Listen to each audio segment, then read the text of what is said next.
Welcome to eDiscovery Leaders Live, where I get a chance to chat with luminaries in eDiscovery and related areas. This broadcast is sponsored by Reveal Brainspace, the industry's leading AI eDiscovery platform.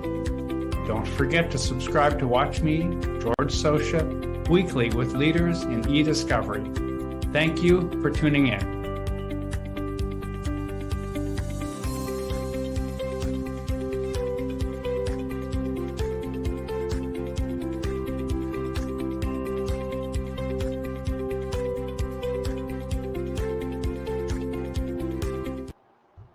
Welcome to eDiscovery Leaders Live, hosted by ACEDS and sponsored by Reveal. I am George Socha. I head up brand awareness at Reveal. On each episode of eDiscovery Leaders Live, I get the chance to chat with luminaries in eDiscovery and related areas. Past episodes are available on the Reveal website. Go to revealdata.com, select resources, then select eDiscovery Leaders Live. Our guest on this episode is Michelle Norman. Michelle is the eDiscovery Director at Cox Enterprises. Michelle, welcome. Thank you. Glad to have you here with us. Glad to join this series. This is incredible. Well, we have we've got some content in mind for today. Before we get to that, to help folks better understand who you are and what you do, could you tell us who you are and what you do, and how you got to that? Okay. Like you mentioned, I'm with Cox Enterprises. I'm part of their law and policy group. And my role is eDiscovery Director, and I am responsible for issuing legal holds across our enterprise and offering eDiscovery services to our internal business clients. My eDiscovery career began several years ago in large Atlanta law firms. I served as a litigation paralegal. And as a litigation paralegal, I was assigned different practice areas, such as construction, intellectual property, including both trademark and patent infringement matters, and also some business litigation matters. And they always tend to involve large volumes of documents. And those documents required some form of collection, review, production, and due to the volume, really needed some type of application to handle all of those tasks. So during those early years of the eDiscovery practice, I started using applications such as Summation, Concordance, Recommend, and now Reveal. And really excited to see kind of the evolution of eDiscovery since those early days when we were looking for ways of improvements. Things have changed so much since then, have they not? Yeah. But Absolutely. In October, you and I were on a panel at the EDI Leadership Summit, and it was entitled Preservation Proof Kit. It's not just legal hold notices. I thought what we would do today is take a look in a different way at some of the topics we covered there. And so much of preservation starts with hold and hold notices. So let's start there. Okay. You've got that corporate vantage point, which folks in law firms and in service providers and software providers for that part often don't. So you've got that vantage point, that perspective to bring to bear. What is the world of legal holds like from your perspective? From my perspective, I'd like to find an opportunity to get ready. Get ready before you need to get ready, before that trigger event occurs. So I like to ask questions of the organization. How do we communicate? What forms of applications are we using? Where is the data stored? We're now in a new age of collaboration applications. They seem to be expanding daily. What applications are we using? And if we needed to preserve those specific applications, how would we do it? Who's our point of contact? Who owns that application? So start identifying your data sources and your data stewards, if you will, and even conducting a data map and identifying kind of all of those different data sources and add them to your legal whole, so that before you have to issue a legal whole, you want to make sure your employees who receive the legal whole have a sense of like, oh, they're asking for how I communicate. Oh, they're asking for where I'm storing my documents. And if you add that language to your legal whole, it really helps them become aware of, oh, this is where they want me to preserve. And more importantly, not delete. You mentioned one part in there that I know historically can be very challenging for folks, which is creating that data map. What pointers do you have for people for how to accomplish that more effectively? It is a really good idea to befriend your IT department. They tend to own data maps, or can help you or guide you rather to at least the owners of those specific structured databases and other forms of data storage, and have conversations with them in terms of, what are we using? Where does it live? How can we preserve it? What's on the forecast? So you're getting ahead of not only what's coming, but you can ask questions before it's actually implemented on how on earth can you preserve and collect it. So the first step is to befriend the IT department and ask, how often are you conducting these data maps? Because a data map last year may not necessarily be very productive or efficient this year. So you always want to make sure that you're revisiting that and create partnerships. Sometimes the privacy department in your organization, they may be participating in a data map because there may be a drive for data governance, info governance, where they're trying to work on efforts to delete data or make sure data is secured.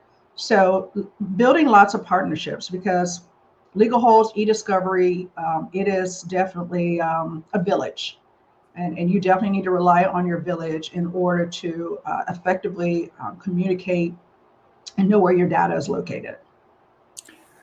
Befriending the folks in the IT department and elsewhere can sound like a simple objective, but I imagine it's sometimes more complicated than just showing up. What strategies can you suggest for people to be more successful in their attempts to establish good relationships early on with those folks? One step, and we're talking about, like, say for instance, the legal holds. If you have if you're fortunate enough to have an automated solution for your legal hold, you've already kind of touched base. You have a sense of who your partners are, who can help you.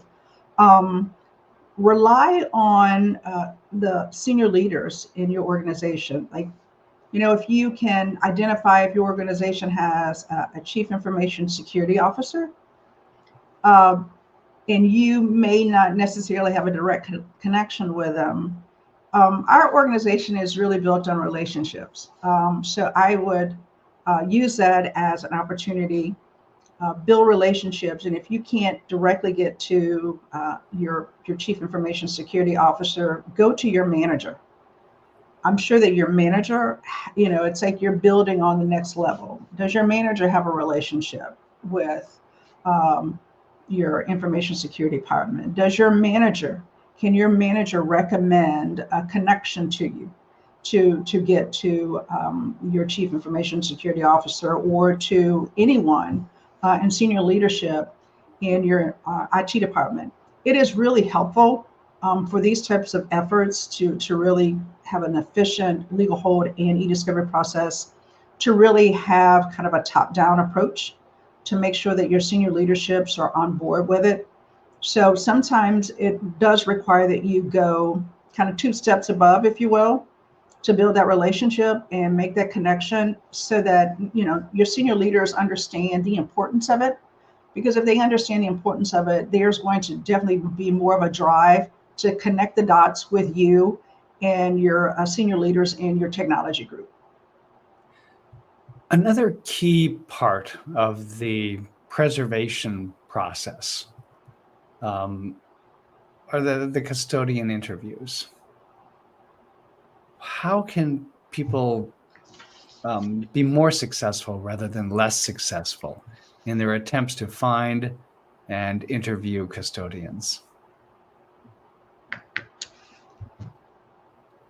Ideally, when a legal hold is issued,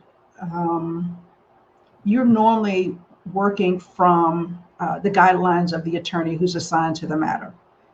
And you may start off with maybe one or two employees. And I find that custodian interviews, if used effectively, is an opportunity to identify more employees or more individuals who may have relevant information. That's a question you definitely should include on your custodian interview. And then once you receive your responses, make sure you're connecting the dots to, oh, they identified these additional individuals, and make sure, sometimes you don't necessarily have to immediately issue a legal hold for all of those individuals. Have an interview with them, just have a conversation with them, just to make sure, because, you kind of never know. That person may say, well, I'm not necessarily in that role anymore, but I can recommend to you who succeeded me, and I can identify additional individuals as well. So that custodian interview form is really a great opportunity to explore and ask questions about who may have additional information regarding your legal matter. How important is it to preserve information about those interviews, who you interviewed, what you interviewed them about? Oh, that's extremely important because, sometimes when you get started with a legal hold, you don't know everyone, and you really need to continue with your fact investigation. Your fact investigation kind of leads you down a path to more individuals. But having those responses gives you an opportunity to document the conversations, the individuals that you've interviewed. What did they have to say? Where did they identify responsive information? So it's basically kind of your roadmap, if you will, to lead you to the individuals who have information. And if you ever need to go back and tell the story of how you arrived where you are in your fact investigation, that's definitely your template for using for all of that type of information.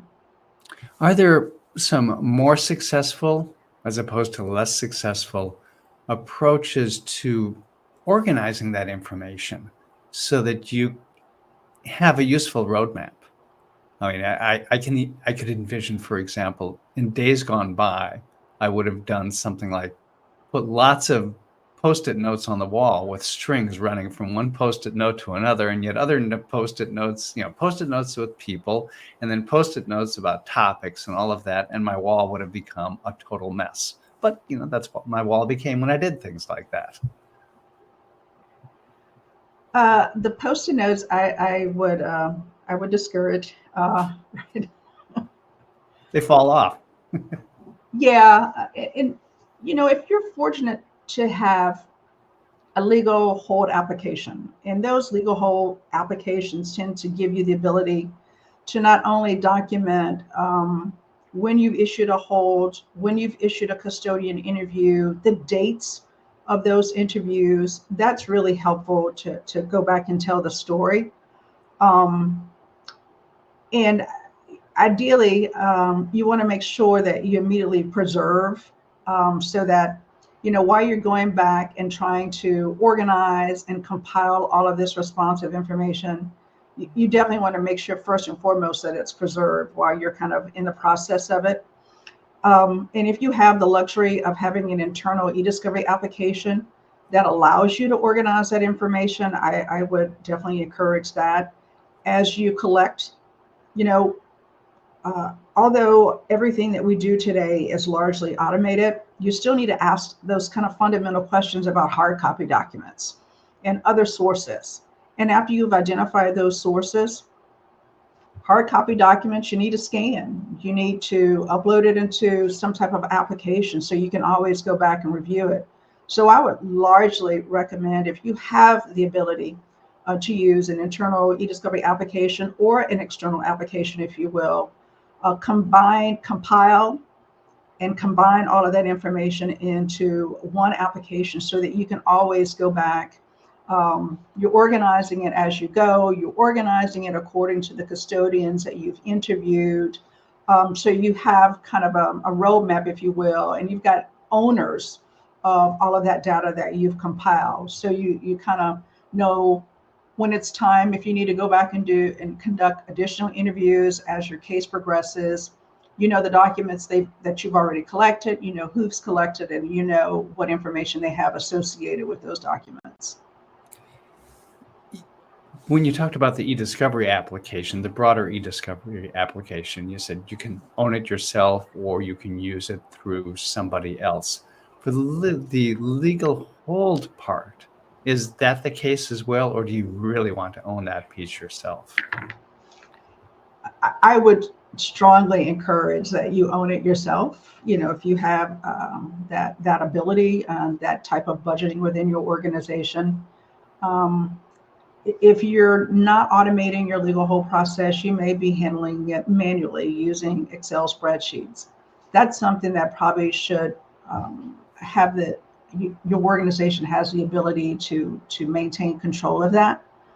But if not, if you have the ability to use an external provider who has a legal hold application where you have direct access to it, that's an option as well. But as long as your organization is largely controlling that, that probably is a much more efficient process, because you're collecting the information, you're interviewing the custodian, so you want to make sure that you understand how that information is being organized and compiled and stored within that external application as well. There are easier sources of data to deal with, and there are more challenging sources of data. Let's start with one of the more challenging sources of data, mobile device data. You know, what are the dangers? But more importantly, what are the things people can do to increase their success rate when it comes to preservation of mobile device data? Well, let's jump back to the custodian interview. Mm-hmm. And that should be a question that you ask. How does your organization communicate? Are you giving your employees the ability to bring their own device and connect to your organization's network? And if so, do you have a bring your own device policy? Do you have some type of user acceptance policy? Because you want to make sure your employees understand there are preservation obligations, and those typically are spelled out in a bring your own device policy or in a user acceptance policy. And then you want to make sure they understand, you know, largely where do you want your communications? That's really important, that they have a sense of their responsibilities. Do you want them to communicate largely within an application where your organization has the ability to collect? Are you using an iPhone? Is your organization largely using an iPhone and it's connected to, say, for instance, a Microsoft Intune MDM application where you know you have access, your organization has access to collect that? That is an efficient process to identify early on and to communicate early on with your employees, and you can do that through your policies. If your organization is using their own mobile devices, you may want to have a conversation just to make sure they understand any business communications that are conducted on a personal device. Ideally, you largely like to keep them contained within an MDM solution. But if they're using, say, third-party applications, and they're using those third-party applications for business communications, address that head on. That if you are conducting those types of communications, the organization will have the ability and document it in your policy to go in and ask the employee for that particular personal device, that we need to make a collection of that. And you can probably contain it to, specifically those applications, or if it's a third-party application, then you're probably going to have to conduct a full forensic image of the device in order to get those communications. But it's probably a good idea to have a conversation just so your organization understands and they're aware. I think that is the first step in making sure that you're able to preserve. And then you have the resources internally or externally to preserve as soon as possible, as soon as you are aware that there are communications within those mobile devices. Even a few years ago, the applications that helped, if you will, partition off portions of a phone so that you had, BYO, bring your own device scenario. It's my iPhone, but there's a portion of the iPhone that's for corporate work, and there's a portion of the iPhone that's personal. Even just a few years ago, there were some enormous holes that you could drive semi-trucks through. Has that situation improved? Yes, there's definitely been some improvements. Creating, or if your organization is using an MDM solution, that is definitely kind of a walled off, if you will, so that if they are accessing your organization's network, it is contained within that MDM solution. But then there's just socializing, making sure that if you're using your personal device, that you're keeping your business communications within your organization's network and within that MDM solution, so that if it ever comes to the point of needing to conduct a collection, the employee is aware, like, hey, that the organization was pretty clear on where we should contain our business communications, so that the organization could always come back and make sure they could collect them. So, and then there's sometimes, you may be using an application where the only way that you could collect it is using kind of forensic means. But again, you need to make sure that's identified in your bring your own device policies, so the employees are aware of that. And if you have the opportunity to socialize those types of policies head on, so that your employees are aware of it. When you're onboarding new employees, helpful to make sure that during the onboarding process of new employees, that they're aware that, largely the company does encourage using mobile devices, either company issued or bring your own device policies. But these are the guidelines, these are the guardrails, if you will, that the organization expects to contain their business communication, so that you keep them contained within that, there's kind of a wall, if you will. This is what's considered business communications, as opposed to those that are personal to the employee. Are there, let me think how to put this. Are there technologically viable and socially acceptable ways to monitor employee compliance with those policies? With the MDM solution, yes. And without it, no, I gather.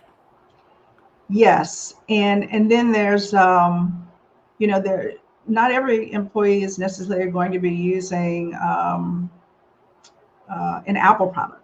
Sometimes there are Android users, and will your MDM solution apply to both?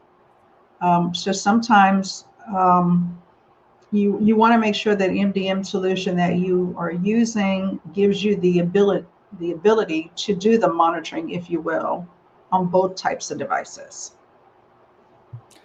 Whether it's through your mobile device or elsewhere, there's not just the, if you will, the traditional mobile device content to address, the email messages, phone messages, and the like, but social media and collaboration data. Some of that through mobile devices, some of that through PCs or Macs or whatever first computers people are using.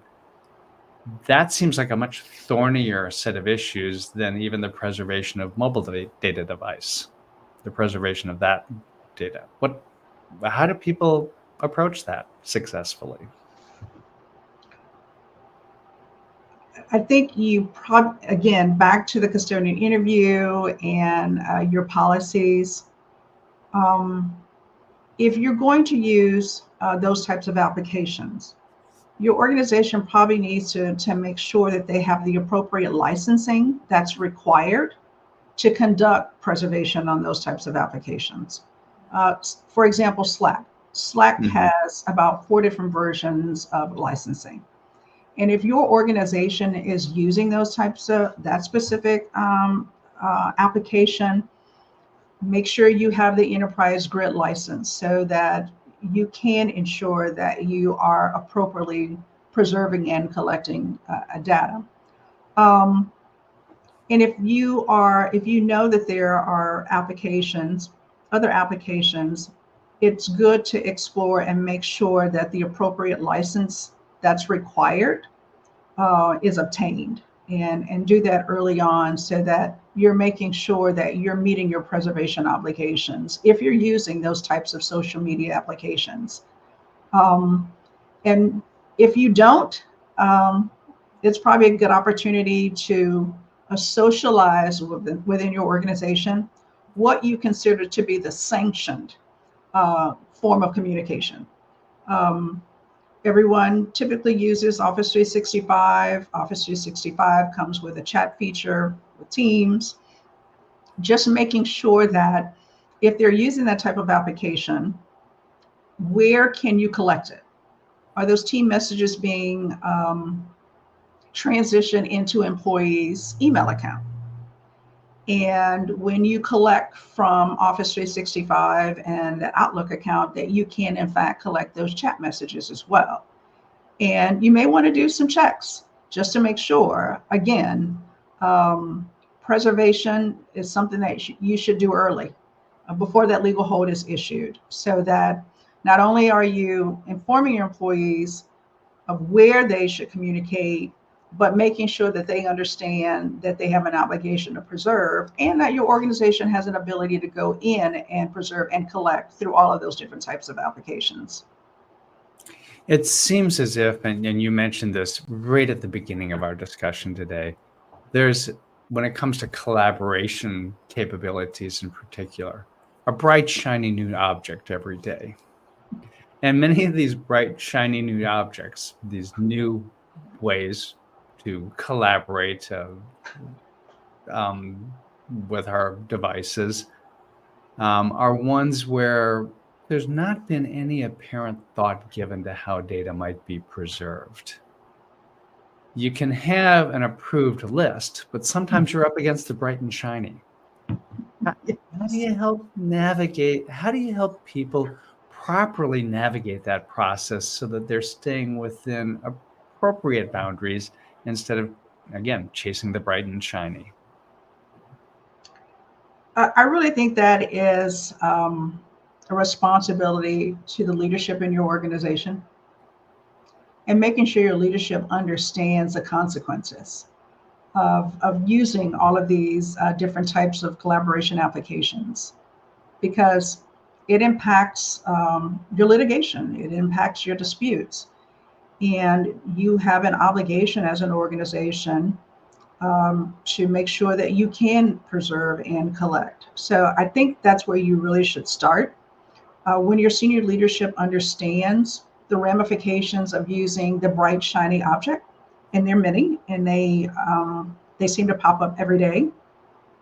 I think senior leadership, if they're aware of it and understand the ramifications of it, I think they are better in a position to add the safeguards and socialize across your organization what should be the sanctioned form of communication so that they meet their obligations to preserve.